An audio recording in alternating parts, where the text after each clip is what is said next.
Thank you, Raji. First of all, a big thank you for the fact that you invited me here. And I'm here talking to you regarding school education and education per se. I think Mr. Changappa has already given you the broad outline, the broad statistical framework under which the Indian schooling system works. Several things can be said, but let me say and begin that all of us who are in this hall are essentially creatures of education. We are all here because of the fact that we went to school and we went to colleges. Our parents saw value in education.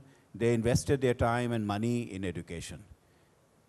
Every morning when we woke up, I guess we looked forward to going to school. And when we went to a school, our teachers were also happy to see us. And they taught us something, we imbibed, we made friends, we learned to deal with students and our colleagues and peers, and that has been part of the education system. And I think nothing has changed. Nothing has changed over the years. It still is the same. Do you feel excited every morning when you wake up to go to the school? That is the larger question to all the students. And a school ecosystem is very small. There is a teacher who needs to be empowered and he needs to be motivated. A parent who feels the value of education and pushes the child to school. And a school which brings the teacher and the student together. It should have basic minimum infrastructure, catering to girls as well as the boys. Now the larger question is, do we have it? I must say that the Honorable Prime Minister has been talking about Vikasit Bharat in 2047, 100th year of our independence. And I think we will ride to Vikasit Bharat on the crest of education. And I think school education is perhaps the most important, because what investment is done for children at the youngest age, you find that you get the maximum return for it. The National Education Policy 2020 is the first policy for 21st century. And why do we say 21st century? The way we look at information flow and the ease with which language and knowledge has become accessible, it boggles our mind. And if you throw in a bit of an artificial intelligence, then you realize how things have changed. Raji was saying that we are on a cusp. I think we are on a cusp and we really don't know how quickly we'll go on the other side. If you look at it this way, that 1453 was the first printing press when Gutenberg printed a book. And the last 450 years we have evolved an education system which is based on physical form of books. And suddenly, everything is changing. Knowledge is available at so many sources, but you don't know how well curated it is. When you look at Wikipedia, do you know what you're reading is the fact or not? I really don't know. Again, if you look at the human mind, different parts of the brain accesses knowledge differently. When you read a book, part of your brain is affected. When you read something on the social media, maybe something else is being done. It's very challenging, and I think at times we don't even quite understand as to how things are changing. How things are changing, how children who otherwise are not making friends, who are not going to school, who are not talking to each other, how it is impacting them in the long range. You know, I talked to my son and I asked him that, have you spoken to a particular person?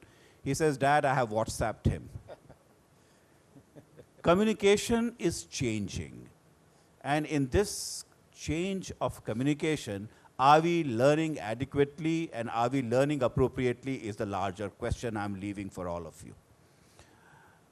Research shows that if you read a textbook or if you read a storybook of at least 100 pages, it adds to your intelligence in a manner in which reading something on a digital platform doesn't.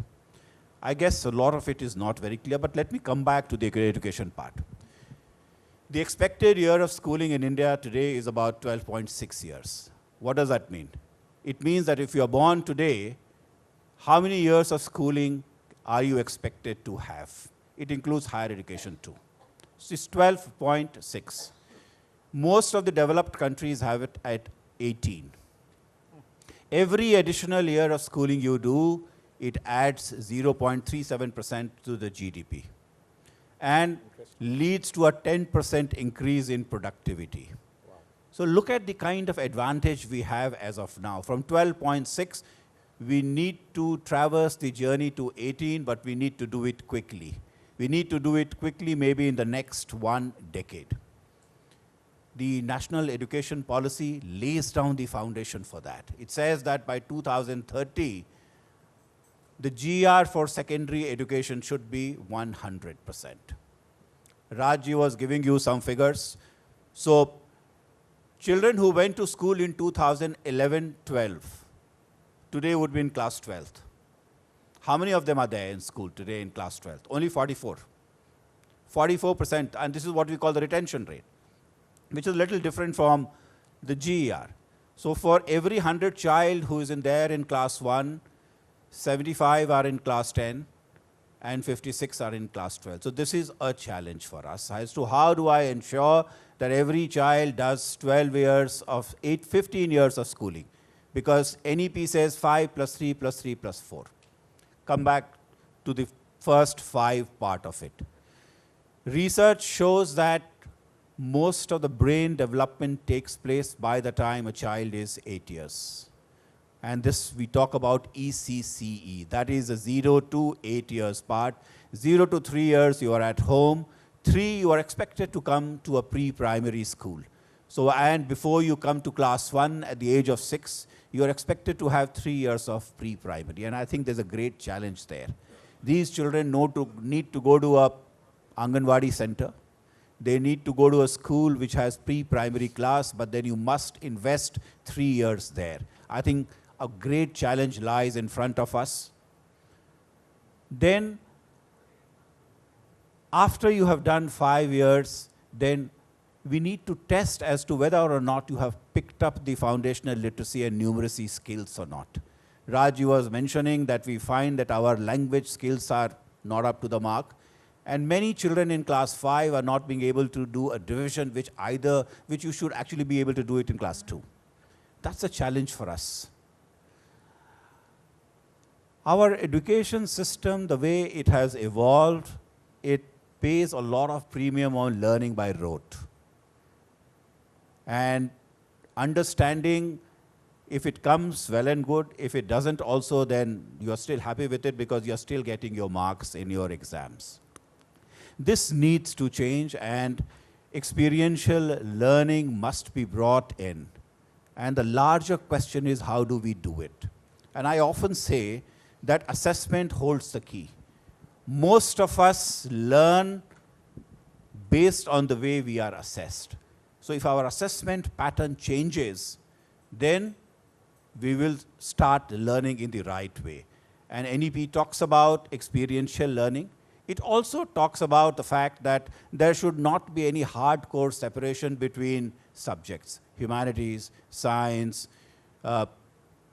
arts, vocational education, which we nowadays call skill education, or physical education. All these things should be a part of school curricula. And I'm very happy to say that in pursuance to the National Education Policy, we did come out with a National Curriculum Framework for Foundational Studies. That is for the first 5 part. And then the National Curriculum Framework for School Education also was released in July 2023. We think, and we are very excited about it in the Department of School Education because it gives us an opportunity to bring in new textbooks. For the foundational part, it is all toy-based. That is the pre-primary classes. So we have a Jadavi Pitara. We brought in toy-based pedagogy. We have also brought in the digital equivalent of it, which we call the e-Jadavi Pitara. Books for class 1, 2, 3, and 6 are out this year. And the rest we'll be able to bring in as and when the next academic year begins next year. And perhaps some books might come in academic year beginning July of 26. So these are some of the things there. And I must say that the way the books are coming out, I don't know how many of you have you had the opportunity to have a look at the books for class 1, 2, 3, and 6. We are very excited. It is different from what has come out before. It is going to broaden the attention span and also the interest of the child. So these books are very exciting, and ultimately I think you hold a nice book in your hand, you should feel very excited about it. And this is what it is going to do. Let me say a few things about the challenge. You know, education was part of state subject when we gave ourselves the Constitution in the year 1950. It came to concurrent in 1976. Since then, a lot of evolution of the schooling system had taken place. And so there are legacy issues which we have inherited, which we are trying to iron it out with the help of the national education policy. Out of the 15 lakh schools which are there at the all India level, Government of India and its agencies run only 3,000. So all the schools are either managed by the states or they are in the private. 15 lakh schools, 10.5 lakh schools are government and government aided, and the rest are private schools. What are the challenges before us? And I would say this, that there is a sweet spot between access and learning outcomes. Access, we have done well. And as Raj was saying that for elementary education, the GR is almost 100%. But beyond that, there are challenges. And what are the challenges? One of the challenges is that our schools, Raj, have become small. If you were to actually find out what is the average number of children going to a school in India, you will find this number is 172, if you include the private. And if you take the private out and only look at it for the government schools, it goes down to 132. Only 132 children per school. It's a small number because after all, running a school, and a school is also an economic entity, and there should be economy of scale in running a school. And this is what one of our major challenges, that how do I do that? To provide access, many of our schools have become very small. So we have a definition in the department.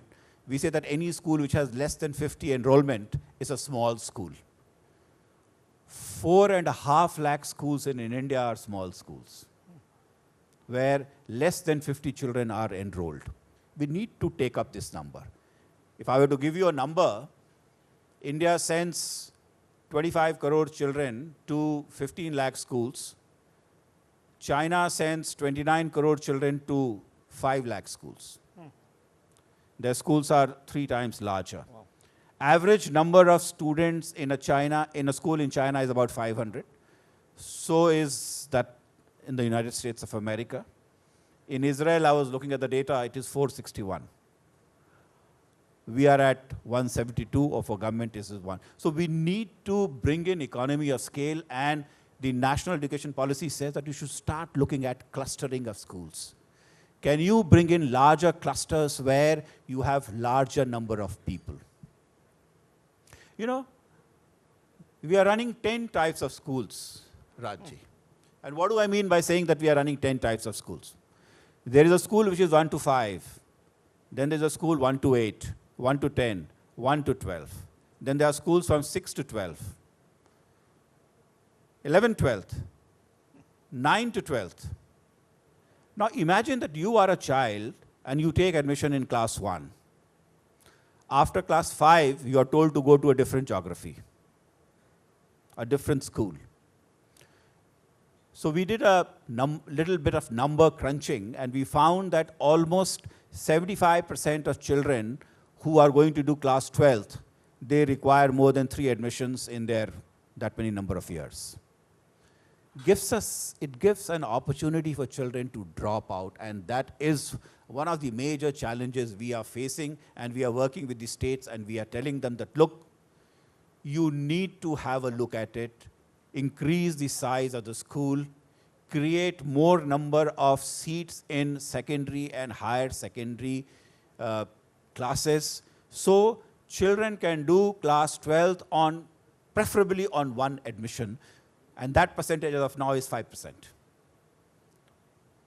That's one big challenge. The other big challenge which I must share with you is, when you're talking about assessment, often we think of the board exams. So there's a board exam in class 10 and there's a board exam in class 12. There are 59 state school boards in the country. And 8 states have 2 boards, 1 separate board for class 10, 1 separate board for class 12. And if you look at the results of these boards, you will find that there's not a very distinct pattern there. If you do class 10 from Meghalaya, the pass percentage is 57%. But if you do a class 10 from Kerala, the pass percentage is 98%. How do you maintain transportability of students from one part of the country to the other? So we've been talking to all the 59 state school boards, and we are telling them that, look, one of the mandate of the National Education Policy 2020 is, can we create an equivalence across on curriculum and on assessment? Interesting. One question, I'm not going to give you the answer, but I'm just going to just leave you with this question. There are quite a number of centralized examinations. CIVET, JEE Advanced, JEE Mains, then there is NEET, then there is CLAT. There are quite a number of examinations, which children from all over the country are appearing. Are different boards getting common access to these centralized examinations? That is the question. And if they are not, then I think we need to sit down and actually talk to each other and find out in what way we can do that. And that can only come from the fact that we have certain equivalence in curriculum. And this is a great time because NCERT has come out with the National Curriculum Framework for School Education. So we've been we've been talking to the states, and we are telling them that, look, this is the curriculum, have a look at it. It's a great curriculum. If you want to adopt it, fine. If you want to customize it to your needs, again, fine. But do it in a manner in which your children have similar access to everyone. The last point which I would want to say before I close is, technology has to be leveraged adequately. And technology often is the key driver, and it is aiding pedagogy in a manner in which we don't even, as of now, understand. So, smart classes in our schools, and software should always be there. So all the curriculum framework which the NCERT will bring out, it shall be onboarded on the Diksha platform. For teachers, we have a Nishtha platform. And NEP says that every teacher must do 50 hours of continuous professional development every year. I think there are challenges with online training. Training is good when people are together like this in a hall. And I often say that education is a human intensive and it's a human contact field. The more we talk to each other, the more we interact with each other, the more we learn from each other. So again, we are trying to move from online training to offline training. Teachers will have to be reimagined. And teachers' empowerment and their motivation level needs to be worked up. I'm very happy to say that under the larger umbrella of the national education policy, we have a national professional standards for teachers for the very first time. It categorizes teachers into 3 categories. The first one is Parveen, the second one is Unnat, the third one is Kaushal. We would want that every teacher gets onboarded onto this NPST platform and makes the transition from P to U to K. And the second one is National Mission for Mentoring, where every teacher should have access to mentors online. So if he or she has any question, can get in touch with the mentors and find an answer for whatever is bothering him or her. So this mentoring also is extremely important. And last but not the least is that beyond 2030, the NEP mandates that all teacher education institutions will move on to ITEP, which is a 4-year course for becoming a teacher. It shall be done in a multidisciplinary institution and not in a standalone institution. So the NEP has several things going, but I think the larger question is the challenge always is in the implementation. We must implement well, we must implement with clarity, and when 9.7 million teachers teach in 14.66 lakh schools, which are managed by 36 states and UTs, the challenge gets multiplied that many times. But then I think we do not have the luxury of time. We do not have the luxury of time. If you see India, our median age is 29 years. US is 38, China is 42, Japan is 48. In about 15 to 20 years' time, we will also start aging. So we have a window in front of us, of 15 years to 20 years of window in front of us. We must get our education system reach out to each and every child so as to be able to give an opportunity to that child to find his or her own level. And once a child finds his or her own level with a little joy in the kind of learning the child has had in the school, I think the NEP would have done its job very well. Thank you. Thank you. Thank you. Let's give Sanjay ji a very, very warm round of applause. I think it's one of the most brilliant analysis of school education and also very, very encouraging in terms of what is being done. Finally, after many years, we have the national education policy underway, and we can see some of the changes. I think you highlighted very well some of the contradictions as well as the challenges. And one of them you talked about is the fact that artificial intelligence, digital education, all that is coming into place. The things that we had as textbooks, that is giving way to a lot of these. Now, one of the problems you had also mentioned is, and you talked of how teachers have gone to offline because you found retention better.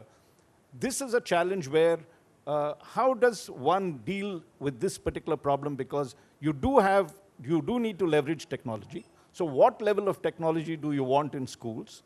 And at the same time, we have found even when we were doing what we talked earlier of the school edition that we bring out, retention becomes very high when you actually hold a book, hold a magazine, and you remember it better. So 3 or 4 senses are involved, and therefore maybe retention is better. We don't know the psychology or physiology of retention in that matter.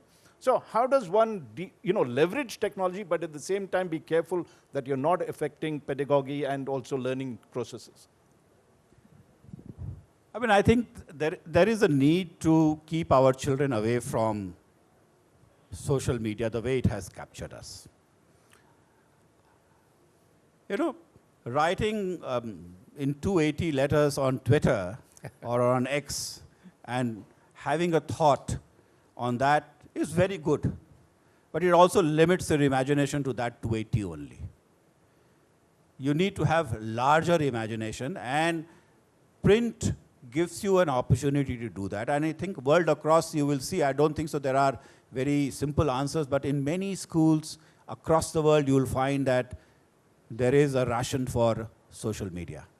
In many schools they have said that, okay, you keep the mobile phones separately, not to be brought into the class, and people are saying that there has been an improvement. But technology is something becomes very difficult to manage. there is no way one can get away from it. The NEP says that there is going to be a National Education Technology Forum. The NETF is there. The NETF would recommend the kind of technology which would be used.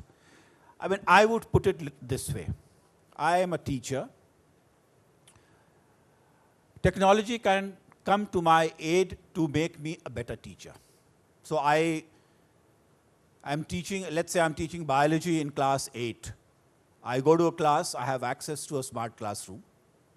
I access the material which is available on the digital platform for that particular class on my screen. And I talk to the students, I teach them using technology as an aid to pedagogy. This is one thing which can be done. Technology also can make things simpler for monitoring at our level. You see, at an individual level, you are studying. But as an administrator, I am looking at very large numbers. And how do I know how people are learning, whether or not these teachers are going to school or not? So we said, okay, let's do one thing. Let's give a unique ID to each and every student of ours. You know, on the UDICE Plus, which is the national database we have, and many of you who would be coming from schools, you would be putting the data in the UDICE Plus. So once the data is there, and from the year 22-23, we have converted into a registry. That means that if you are from a particular school, then I know that who are the children in class 1. And I know them by their name, by their parents' name. So there's a complete student registry there.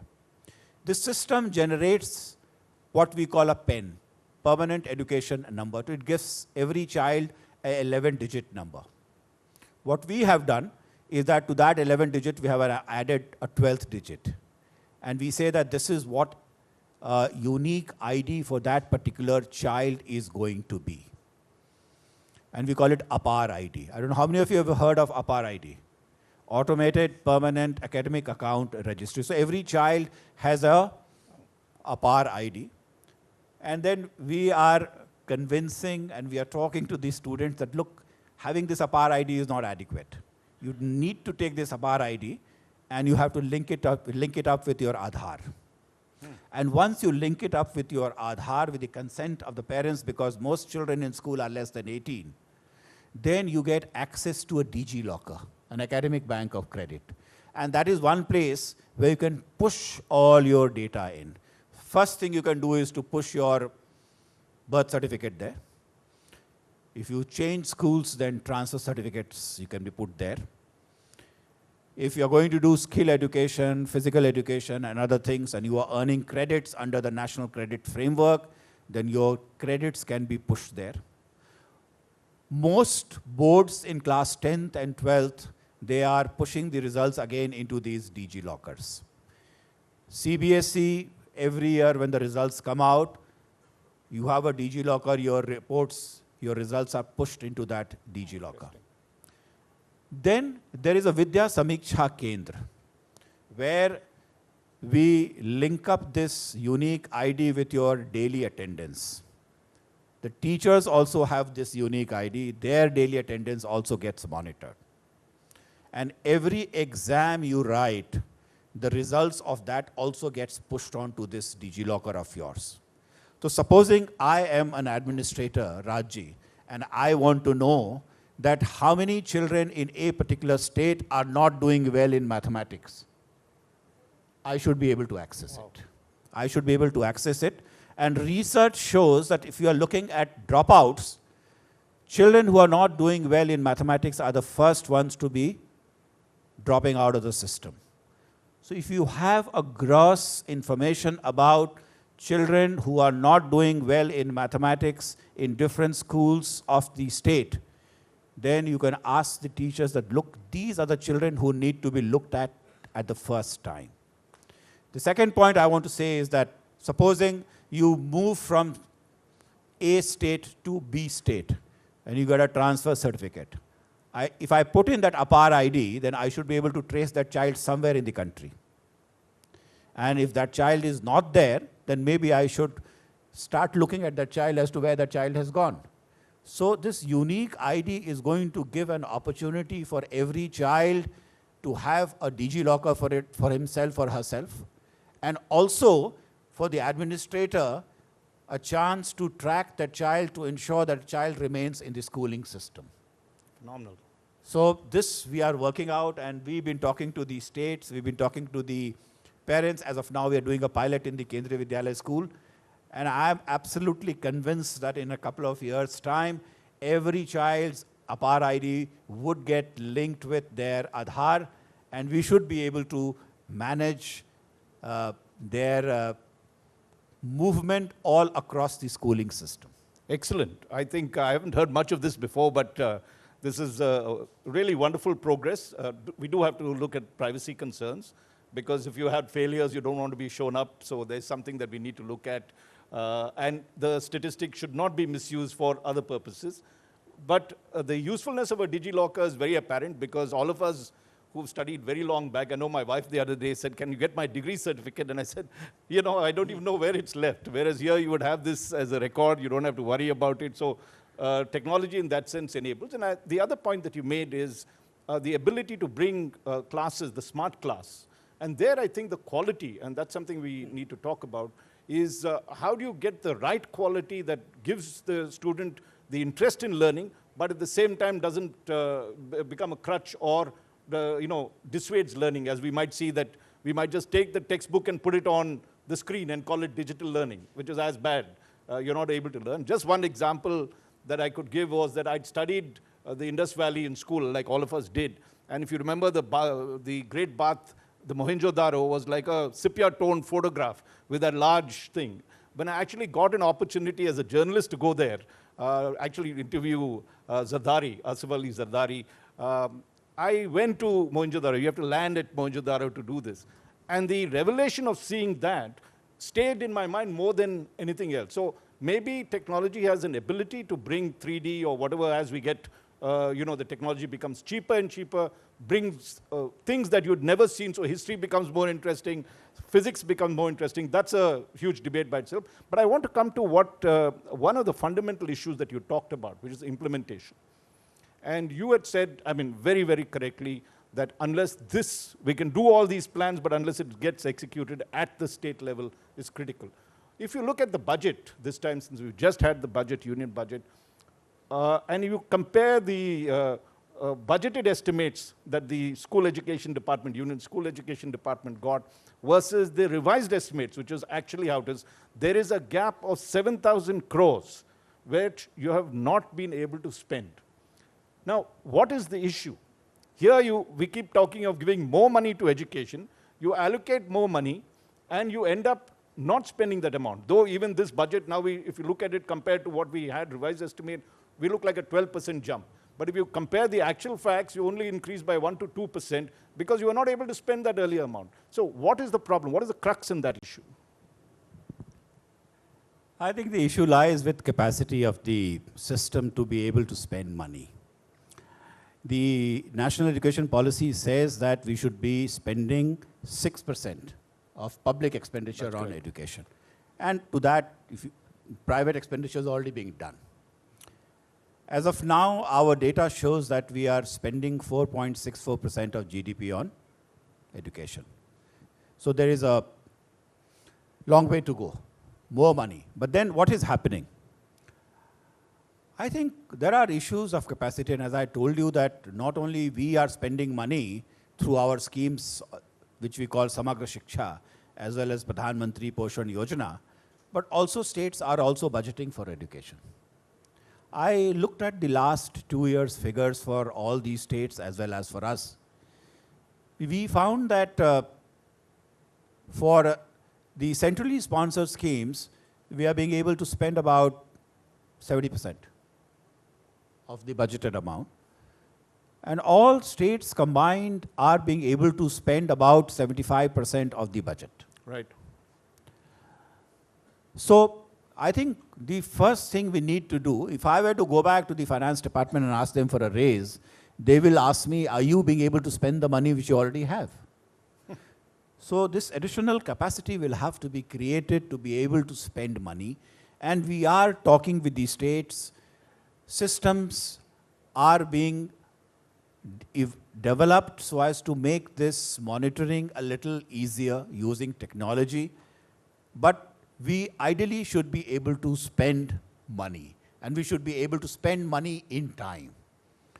You know, long back, I read a biography of executive director of UNICEF called James P. Grant. He used to be the executive director of UNICEF in mid-80s. Someone wrote, his friends wrote about him that for the next 50 years, James P. Grant only concern was that morality must march with capacity. And I guess morality in this particular case means what you want to do. Often we have great intentions. We want to do something. But the next question we must ask ourselves is that if I want to do something, then do I have the right structure for it? Do I have the capacity for it? And I think this capacity, especially in the social sector, it needs to be developed. And all of us who are part of administration, looking after the social sector, in this particular case, I'm looking after school education. We've been talking repeatedly to all our states on the UT administration, trying to see that whatever is the budgeted amount, it gets spent, and it gets spent for what it is marked for. I think that's a challenge for us, and I think we should be able to get over it, Rajji. Okay, I think we've just got about a couple of minutes left. If there's anyone in the audience that would like to ask a question, I see a hand raised there. Sanjay, you don't mind if we open it to the audience?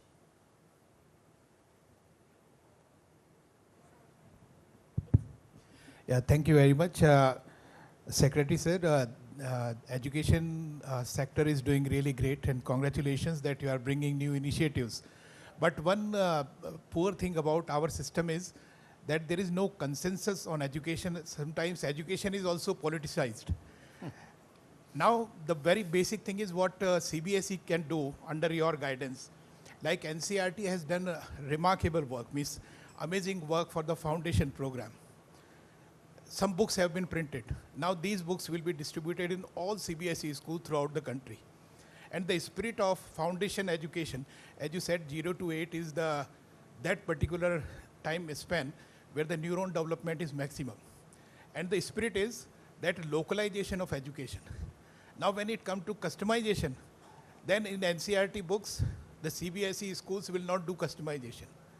Why don't we create a system where in different states, even in different districts and different local schools, they develop or they try to customize the education and the content according to the local needs, which is the spirit of this new NCF. What is your opinion about it? Thank you.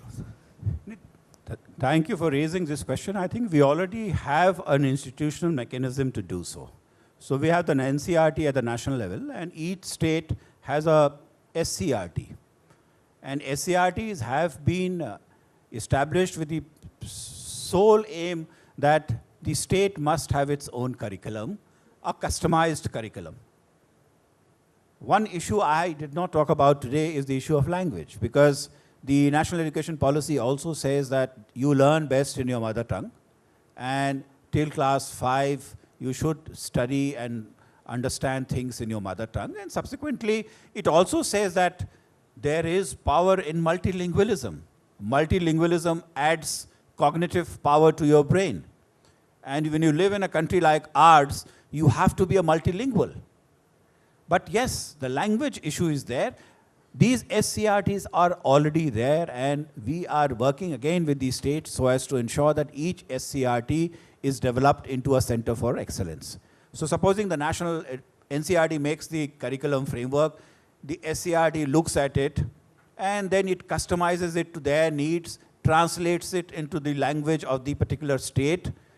So this system is there, but we need to do things more concertedly and quickly. One more question there is. Yes, yes, ma'am. Time for one more question. Sorry, we'll have to wind up after that. Very good morning, Mr. Raj and Mr. Sanjay. A very simple question that I would like to put forward as a principal, the kind of challenge that I have been facing for the last so many months.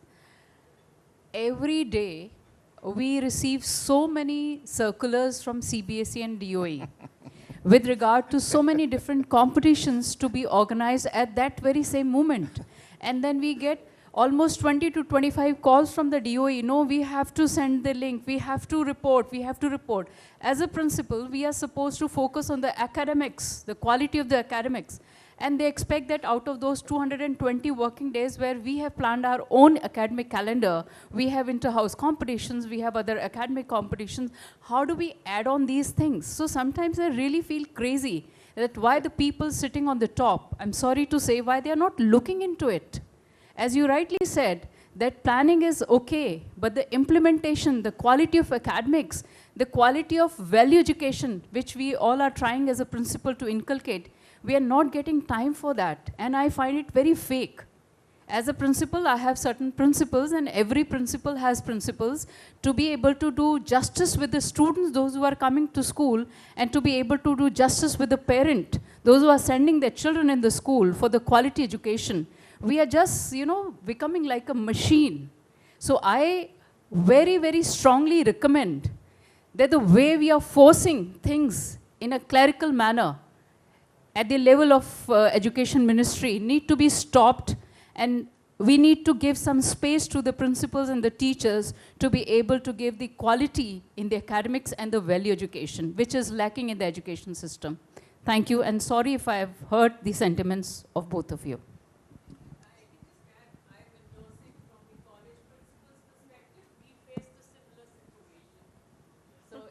From top to bottom, the same thing is happening. Even in colleges, the principals face the similar situation.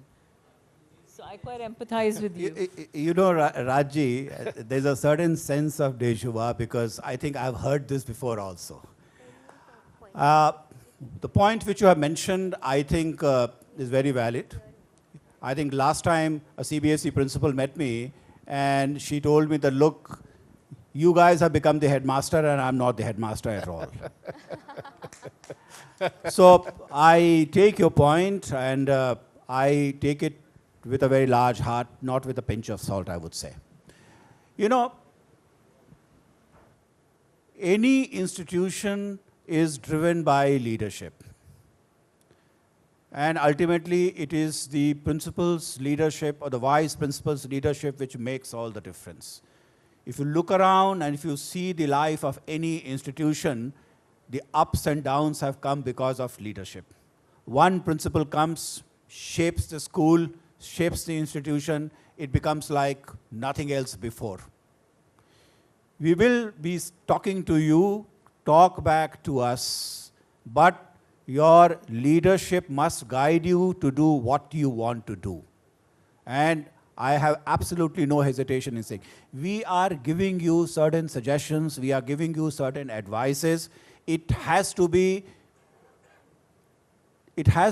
read and implemented in a manner which you deem fit. And I have no hesitation in saying that, but I'm carrying back this sense which is there here amongst all. We will be talking to the CBSE as well as the other boards also.